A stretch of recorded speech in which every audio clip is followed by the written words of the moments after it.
retrieving specific data in a large spreadsheet. It saves you time and effort, making data analysis a breeze.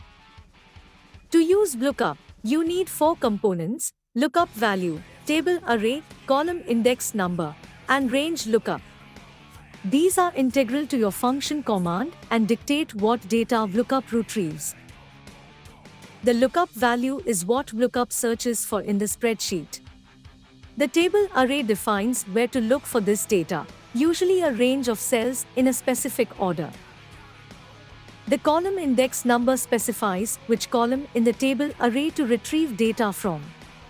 Lastly, the range lookup commands VLOOKUP to find an exact match or an approximate match. Mastering VLOOKUP can greatly speed up your data analysis and improve accuracy. In 60 seconds, you've gained a powerful tool to elevate your Excel skills. Join us next time as we continue to explore Excel, making data analysis easier and more efficient with each lesson. Remember, practice makes perfect. Master VLOOKUP today.